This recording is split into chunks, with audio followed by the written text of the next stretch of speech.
Checking with Glenna Milberg. She is on Miami Beach, down way south at South Point Park. That surf is unreal, Glenna. Look at those white caps. Lori, Calvin, it is a very windy afternoon, and you know wind is sort of a sensory experience at the beach. You get stung by sand.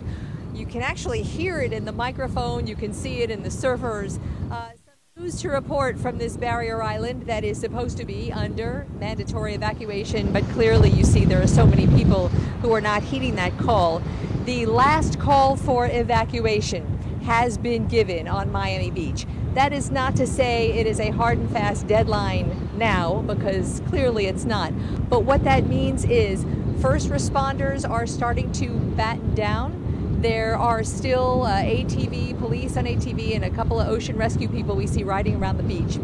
But what that means is the last of the Miami-Dade shuttle buses that can take anyone from the beach to one of the shelters on the mainland, they are really counting down to the last few trips, because when the wind sustains at 35, that's when first responders stop responding. But the buses to the shelters are going to be stopping, they say now, a little bit before then, maybe hours before then. So I don't think we can say it too often. If there are any last minute changes of heart from anyone who wants to get off Miami Beach in the face of Hurricane Irma, should do so right now. Take the essentials, get on a shuttle, call a friend, but do that now.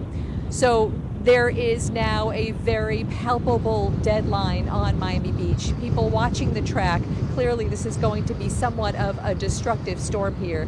First responders have a command center. The police chief says they are all command center savvy at Mount Sinai Hospital, Mount Sinai Medical Center, where they have not only personnel, some 60 personnel and command staff, but they have a lot of physical resources. They have, earlier we showed you what was a mine-resistant Army surplus vehicle that was donated as surplus, and that is the kind of vehicle that they feel they can use if waters rise to 6 feet. They can actually take that out in water, push debris away, and use it also in emergency rescues if need be. There are some pontoon boats that they have. They have a contingent of about 60 personnel ready to weather the storm there, while about 180 or maybe a couple of, maybe less than 180, right around there, personnel will be going home, weathering the storm in their homes on the mainland, and then preparing to come back when they can, when conditions are safe.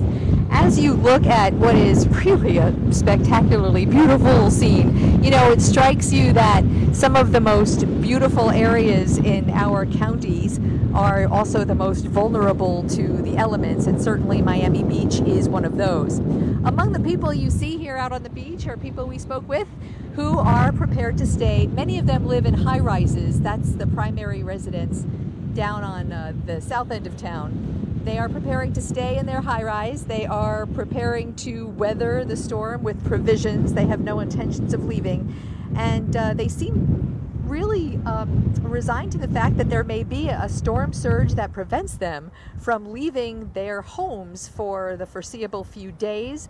And they tell us that they would rather do that than leave and be prevented from maybe coming back. What you're looking at right there down the rock jetty at South Point Park is the sea spray from the intense wind. There is no tropical storm here at the moment. This is just a really windy, high surf day. And you can only imagine in tropical storm winds and then hurricane winds and winds pushing waters what this rock jetty is destined to look like in a matter of hours. One more thing I can show you from our little vantage point on the rocks. If we turn the other way, come this way, and look across beyond, if we can, look across beyond the cut here. This is where the cruise ships come out, government cut. That is Fisher Island.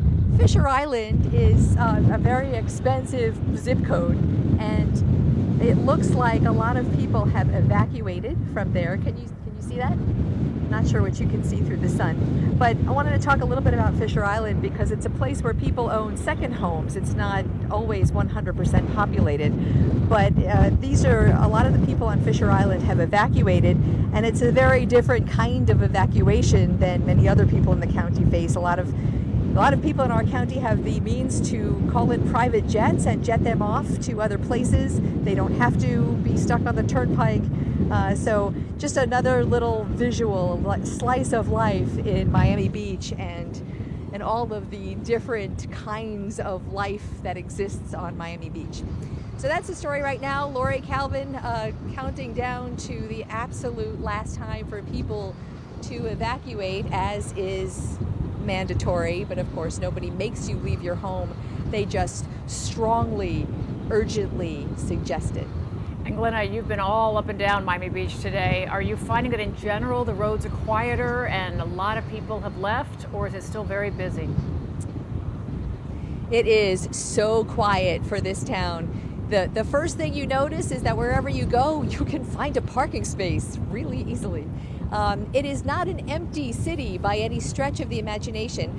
Parts of it that are boarded up, but parts of the business district and entertainment districts, of course, are all boarded up, and so those are pretty empty. But there are cars on the street, there are people on the street, people on the beach. It is not an empty city whatsoever, but it is far quieter than this is, especially on South Point and Ocean Drive. When the world thinks of Miami Beach, this is the image that comes to mind. It is not the party central that it is on any other given night at all. It is a very quiet city, laying in wait in many respects. Our Glenna Milberg feeling the outer bands of Hurricane Irma. Glenna, we'll be checking back in with you. Thanks a lot on South Point Park.